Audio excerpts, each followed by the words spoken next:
मुगलों और अंग्रेजों ने ही भारत और भारत की संस्कृति को बर्बाद करने का प्रयास नहीं किया, बल्कि स्वतंत्रता के बाद 1950 के बाद हमारी सरकारों ने भी भारत और भारत की संस्कृति को बर्बाद करने के लिए बहुत सारे काम किए। और केवल सरकारों ने भी नहीं, बल्कि पार्लियामेंट में भी देश के खिलाफ, भारत की संस्कृति के खिलाफ कई कानून बनाए गए। उसी में से एक कानून है 1971 में बनाया गया नेशनल ऑनर एक्ट। यह कानून 1971 में बनाया गया था और इस कानून में जनगण मन को भारत का नेशनल एंथम डिक्लेयर किया गया, राष्ट्रगान डिक्लेयर किया गया, लेकिन वंदे मातरम को छोड़ दिया गया। इस कानून में जनगण मन कितने सेकंड में गाया जाएगा, जनगण मन की क्या म्यूजिक होगी, सब लिखा हुआ है। जनगण मन का कोई अपमान करेगा तो उसको सजा होगी, यह भी लिखा हुआ है। जनगण मन गाया जाएगा तो लोग खड़े हो जाएंगे, यह भी लिखा हुआ है। सारा प्रोटोकॉल बना हुआ है, लेकिन इसमें वंदे मातरम का नामो निशान नहीं है। आज की डेट में वंदे मातरम न तो राष्ट्रगान है न तो राष्ट्रगीत है।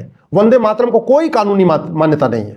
वंदे मातरम न तो नेशनल एंथम है न तो नेशनल सॉन्ग है। इसलिए मैंने PIL फाइल किया है और मैं पिछले कई वर्षों से कोर्ट में लड़ रहा हूं। केंद्र सरकार के गृह मंत्रालय को भी नोटिस हो रखा है, एजुकेशन मिनिस्ट्री को भी नोटिस हो रखा है, लॉ मिनिस्ट्री को भी नोटिस हो रखा है। मैंने मांग किया है कि नेशनल जो जनगण मन है इसको भी नेशनल एंथम का दर्जा दिया जाए। और ये भारत का संविधान भी कहता है। भारत का संविधान तो इतना पतला है, आपको दिख रहा होगा, इतना है, लेकिन भारत का संविधान 3 साल तक बना था। और संविधान जो 300 लोगों की सभा बना रही थी, उन्होंने जो बातें कही हैं वो इन किताबों में रिकॉर्ड है। आपको दिख रहा होगा मेरे बगल ये 5 किताबें रखी हुई हैं। इन 5 किताबों में पूरा का पूरा संविधान, जो संविधान निर्माता थे उनकी पूरी बहस इसमें रिकॉर्ड है। और इस वॉल्यूम में 24 जनवरी 1950 को जो संविधान सभा ने प्रस्ताव पास किया था, उसमें कहा था कि जनगण मन और वंदे मातरम को एक समान सम्मान मिलेगा, एक बराबर दर्जा मिलेगा, दोनों के बीच में कोई भेदभाव नहीं होगा। लेकिन यह कानून कहता है कि नहीं, वंदे मातरम न तो राष्ट्रगान है न तो राष्ट्रगीत है, उसके लिए कोई प्रोटोकॉल नहीं। मैं आपको वंदे मातरम का इतिहास बताता हूं। वंदे मातरम पूरा घटनाक्रम हुआ कैसे। 1857 में गॉड सेव क्वीन एक उनका अंग्रेजों का था राष्ट्रगान। उन्होंने गॉड सेव क्वीन को यहां इंपोज करने की कोशिश किया। उन्होंने कहा कि भारत का जो राष्ट्रगान है वो गॉड सेव क्वीन होगा। हमारे स्वतंत्रता संग्राम सेनानियों ने उसका विरोध किया। 1857 में मंगल पांडे जी ने जब विद्रोह किया तो उन्होंने सबसे पहले वंदे मातरम भारत माता की जय कहा था। फिर 1857 में सन्यासी विद्रोह हुआ था। हमारे सन्यासियों ने विद्रोह किया, जिसके इतिहास में पढ़ाया भी नहीं जाता। उन्होंने भी वंदे मातरम भारत माता की जय कह के ही पूरा विद्रोह किया था। 1858 में अंग्रेज घबरा गए सन्यासी विद्रोह से और मंगल पांडे के विद्रोह से, इसलिए उन्होंने वंदे मातरम के ऊपर प्रतिबंध लगा दिया 1858 में। 1870 में बंकिम चंद्र चटर्जी जी ने वंदे मातरम लिख दिया। तो अगर आप लिखने के हिसाब से देखिए तो 2025 में वंदे मातरम के 155 साल पूरे हो चुके हैं। लेकिन ये वंदे मातरम लिखा गया 1870 में, लेकिन जो उनकी पत्रिका थी आनंद मठ, उसमें 1882 में इसको जोड़ा गया। तो अगर पत्रिका के हिसाब से जोड़े तो इसको 150 साल पूरे हो रहे, लिखने के हिसाब से जोड़े तो इसके 155 साल पूरे हो रहे। 1885 में कांग्रेस का पहला जो राष्ट्रीय अधिवेशन हुआ उसमें उमेश चंद बनर्जी जी ने वंदे मातरम ही गाया था। 1886 में कांग्रेस का दूसरा अधिवेशन हुआ, उसमें दादा भाई नेहरूजी जी ने वंदे मातरम गाया। 1887 में कांग्रेस का तीसरा राष्ट्रीय अधिवेशन हुआ, उसमें बदरुद्दीन तैयब जी ने वंदे मातरम गाया।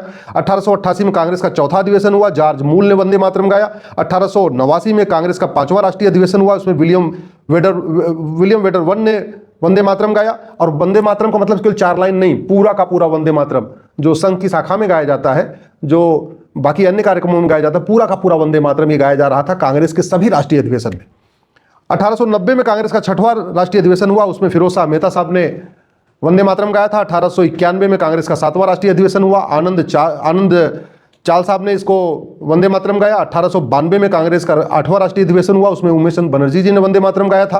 1893 में कांग्रेस का 9वां राष्ट्रीय अधिवेशन हुआ, उसमें दादा भाई नेहरूजी ने वंदे मातरम गाया। 1894 में कांग्रेस का 10वां राष्ट्रीय अधिवेशन हुआ, उसमें अल्फ्रेड वेब ने वंदे मातरम गाया। 1895 में कांग्रेस का 11वां राष्ट्रीय अधिवेशन हुआ, उसमें सुरेंद्रनाथ बनर्जी जी ने वंदे मातरम गाया। 1896 में कांग्रेस का 12वां राष्ट्रीय अधिवेशन हुआ, उसमें रविन्द्रनाथ टैगोर जी ने वंदे मातरम गाया। 1897 में कांग्रेस का 13वां राष्ट्रीय अधिवेशन हुआ, उसमें शंकरन नायर जी ने वंदे मातरम गाया। 1898 में कांग्रेस का 14वां राष्ट्रीय अधिवेशन हुआ, उसमें आनंद मोहन बोस ने वंदे मातरम गाया। 1899 में कांग्रेस का 15वां राष्ट्रीय अधिवेशन हुआ, उसमें रमेश दत्त जी ने वंदे मातरम गाया। 1900 में कांग्रेस का 16वां राष्ट्रीय अधिवेशन हुआ, NG चंदावरकर जी ने वंदे मातरम गाया। 1901 में कांग्रेस का 17वां राष्ट्रीय अधिवेशन हुआ, उसमें दक्षिणाचरण सेन जी ने वंदे मातरम गाया। 1902 में कांग्रेस का 18वां राष्ट्रीय अधिवेशन हुआ, सुरेंद्रनाथ बनर्जी जी ने वंदे मातरम गाया। 1903 में कांग्रेस का 19वां राष्ट्रीय अधिवेशन हुआ, उसमें लाल मोहन बोस जी ने वंदे मातरम गाया। 1904 में कांग्रेस का 20वां राष्ट्रीय अधिवेशन हुआ, उसमें हेनरी कॉटन ने वंदे मातरम गाया। 1905 में 21वां राष्ट्रीय अधिवेशन हुआ कांग्रेस का, विपिन चंद्र पाल जी ने वंदे मातरम गाया। 1906 में कांग्रेस का 22वां राष्ट्रीय अधिवेशन हुआ, उसमें दादा भाई नौरोजी ने वंदे मातरम गाया। 1907 में 23वां राष्ट्रीय अधिवेशन हुआ, रास बिहारी बोस जी ने वंदे मातरम गाया। 1908 में कांग्रेस का 24वां राष्ट्रीय अधिवेशन हुआ, उसमें रास बिहारी बोस जी ने वंदे मातरम गाया। 1909 में कांग्रेस का 25वां राष्ट्रीय अधिवेशन हुआ, उसमें मदन मोहन मालवीय जी ने वंदे मातरम गाया। 1910 में कांग्रेस का 26वां राष्ट्रीय अधिवेशन हुआ, उसमें विलियम विटरवर्न ने वंदे मातरम गाया। 1911 में कांग्रेस का 27वां राष्ट्रीय अधिवेशन हुआ, उसमें बिशन नारायण दार जी ने वंदे मातरम गाया। 1911 में जनगण मन लिखा गया, यानी कांग्रेस के 27 राष्ट्रीय अधिवेशन हो चुके थे और लगातार प्रत्येक राष्ट्रीय अधिवेशन की शुरुआत वंदे मातरम से हो रही थी। पूरा का पूरा वंदे मातरम गाया जाता था। जनगण मन का नामो निशान नहीं था। जनगण मन पहली बार लिखा गया 1911 में, तब तक कांग्रेस के 27 अधिवेशन हो चुके थे। 1912 में भी जो 28वां राष्ट्रीय अधिवेशन हुआ, उसमें रघुनाथ मुदोलकर जी ने भी वंदे मातरम ही गाया, यानी जनगण मन लिखा गया, इसके बावजूद भी अगले साल भी जो कांग्रेस का राष्ट्रीय अधिवेशन हुआ उसमें भी वंदे मातरम गाया। 1912 में लाला लाजपत राय जी ने एक मासिक पत्रिका शुरू किया, उसका नाम था वंदे मातरम। 1913 में जो कांग्रेस का 29वां राष्ट्रीय अधिवेशन हुआ, 29th, उसमें नवाब सैयद जी ने वंदे मातरम गाया। 1913 में हीरालाल सेन जी ने एक मूवी बनाई, उसका नाम वंदे मातरम था। 1914 में राम प्रसाद बिस्मिल जी ने एक गजल लिखी थी, उसका नाम वंदे मातरम था। 1920 में लाला लाजपत राय ने एक न्यूज़पेपर शुरू किया था लाहौर में, वो भी वंदे मातरम, उसका भी नाम वंदे मातरम था। 1931 में भगत सिंह सुखदेव राजगुरु को जो फांसी हुई थी, उनके अंतिम शब्द भी वंदे मातरम भारत माता की जय थे। 1942 में श्रीमती मतंगिनी हाजरा जी, जो स्वतंत्रता संग्राम सेनानी थी, जिनके बारे में पढ़ाया तक नहीं जाता है, उनको जब गोली मारी गई थी, उनके भी अंतिम शब्द वंदे मातरम भारत माता की जय थे। और 1950 में जब 3 साल मेहनत करने के बाद ये संविधान बना, तो 24 जनवरी 1950 को एक विषय बचा हुआ था। पूरा संविधान बन गया था, एक ही विषय बचा हुआ था कि भारत का राष्ट्रगान क्या होगा।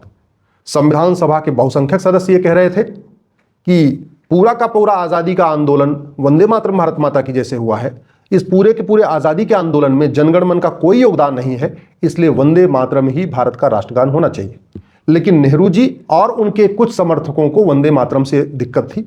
उसमें जो बाद की 8 लाइनों के बाद जो बातें लिखी हुई हैं वंदे मातरम गीत में, उससे नेहरू जी को लग रहा था नहीं नहीं, भारत तो सेकुलर देश है, भारत तो ये है, भारत तो वो है, इसमें देवी देवताओं का नाम कैसे आना चाहिए। तो फिर वो जिद करके बैठ गए। वही जिद, जैसे प्रधानमंत्री बनने वाली जिद थी, वही जिद फिर शुरू हो गई नेहरू जी की कि नहीं, वंदे मातरम भारत का राष्ट्रगान नहीं हो सकता। कांग्रेस के लोग भी कह रहे थे भारत वंदे मातरम को ही राष्ट्रगान घोषित करना चाहिए, क्योंकि कांग्रेस के सारे राष्ट्रीय अधिवेशन वंदे मातरम से ही हो रहे थे। उस समय कोई केवल संघ के लोग वंदे मातरम नहीं गाते थे, कांग्रेस के लोग भी वंदे मातरम गाते थे, जैसे मैंने आपको बता दिया। फिर जब वोटिंग की नौबत आई और ये हुआ वोटिंग में नेहरू जी हार जाएंगे, तो बीच में कंप्रोमाइज हुआ, और वो कंप्रोमाइज हुआ डॉक्टर राजेंद्र प्रसाद जी ने किया, बीच का रास्ता निकाला। उन्होंने बोला काम करो, ना इधर की ना उधर की, वोटिंग नहीं कराते हैं। और 24 जनवरी 1950 को संविधान सभा का जो प्रस्ताव पास हुआ, उसमें साफ साफ लिखा हुआ है, डॉक्टर राजेंद्र प्रसाद जी ने कहा कि भारत के स्वतंत्रता संग्राम में वंदे मातरम का बहुत बड़ा योगदान है, इसलिए जनगण मन और वंदे मातरम दोनों को ही एक बराबर सम्मान मिलेगा, एक समान दर्जा मिलेगा, दोनों को ही एक समान रिस्पेक्ट मिलेगी। जहां वंदे मातरम गाया जाएगा वहां जनगण मन में गाया जाएगा। ये सब बातें संविधान सभा में 24 जनवरी 1950 के प्रस्ताव में लिखी हुई है। यहां तक विषय सही था, यहां तक कोई भेदभाव नहीं हुआ। दिक्कत तब हो गई जब 1971 में ये कांग्रेस ने कानून बनाया, नेशनल ऑनर एक्ट, और इसमें जनगण मन के लिए तो पूरा प्रोटोकॉल बना दिया। जनगण मन खड़े होकर गाया जाएगा, इतने सेकंड में गाया जाएगा, जनगण मन की ये म्यूजिक होगी, जनगण मन का कोई अपमान नहीं करेगा, स्कूलों में गाया जाएगा, कॉलेज में गाया जाएगा, ऑफिशियल फंक्शन में गाया जाएगा, सब हो गया प्रोटोकॉल। लेकिन धोखा ये हुआ कि जिस वंदे मातरम के साथ पूरा आज़ादी का आंदोलन चला, जिस वंदे मातरम को गा के हमारे स्वतंत्रता संग्राम सेनानी फांसी के फंदे पे चढ़ गए, उस वंदे मातरम को इसमें छोड़ दिया गया। इसलिए मैं माननीय प्रधानमंत्री से निवेदन कर रहा हूं, इस घटिया कानून को या तो खत्म कर दीजिए, नया कानून बनाइए, एक नया नेशनल ऑनर एक्ट बनाइए, या इस कानून को संशोधित करिए और वंदे मातरम को एक बराबर सम्मान दीजिए। आज की डेट में वंदे मातरम न तो राष्ट्रगान है, न तो राष्ट्रगीत है, न नेशनल एंथम है, न नेशनल सॉन्ग है, कोई उसका प्रोटोकॉल नहीं है। वंदे मातरम सब लोग अपने अपने तरीके से गाते हैं, कोई 1 मिनट में गाता है, कोई 2 मिनट में गाता है, कोई 3 मिनट में गाता है। फिल्मों में अलग तरीके से वंदे मातरम गाते हैं, सीरियल में अलग तरीके से वंदे मातरम गाते हैं। जिसकी मर्जी है वो खड़ा होकर गाता है, जिसकी मर्जी वो बैठ के गाता है, जिसकी मर्जी वो नहीं गाता है।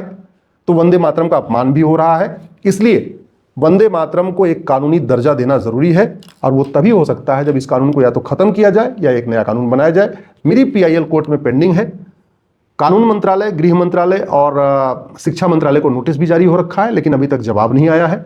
एक आवश्यक इस बात को भी है, मद्रास हाईकोर्ट ने पहले भी जजमेंट दिया था कि वंदे मातरम सभी स्कूलों में अनिवार्य रूप से प्रतिदिन गाना चाहिए, वंदे मातरम सरकारी कार्यालयों में गाना चाहिए। और वो मद्रास हाईकोर्ट का जजमेंट अभी तक किसी और कोर्ट ने उसको चैलेंज मतलब खत्म नहीं किया है, वो जजमेंट एग्जिस्ट करता है। तो जो मद्रास हाईकोर्ट का जजमेंट है, उसी के स्पिरिट में सरकार को तत्काल वंदे मातरम को प्रमोट करने के लिए, वंदे मातरम को जन जन तक पहुंचाने के लिए, वंदे मातरम का सम्मान करने के लिए एक पॉलिसी बनाना चाहिए और एक नया नेशनल ऑनर एक्ट तत्काल बनाना चाहिए।